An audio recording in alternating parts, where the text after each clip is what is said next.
Inilah rapat koordinasi bidang Binpres yang berlangsung di ruang rapat 1 KONI Kabupaten Bogor untuk membahas program kerja ke depan. Salah satunya menciptakan 8 rekomendasi sebagai dasar pembinaan cabang olahraga. Kedelapan rekomendasi ini diantaranya inventarisasi atlet dan pemberdayaan kelembagaan kepengurusan dan KOK, optimalisasi sarpras pendukung cabang olahraga, rekrutmen calon atlet, serta kerjasama KONI dengan pemerintah atau lembaga swasta.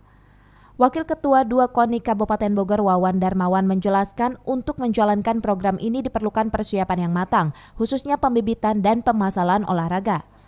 KONI Kabupaten Bogor akan tancap gas untuk meluncurkan semua program prioritas yang berkaitan dengan pembinaan serta pencetakan para atlet serta cikal bakal atlet di Bumi Tegar Beriman. Dioptimalkan lah, ya, perlu dioptimalkan dan harus fokus. Apalagi kita mencoba untuk menyiapkan atlet asli Kabupaten Bogor. Jadi perlu ada pembinaan yang secara periodik berjenjang, gitu kan. Mulai proses, gitu kan. Mulai proses. Dari Cibinong, Cevi Alfi Adrian melaporkan.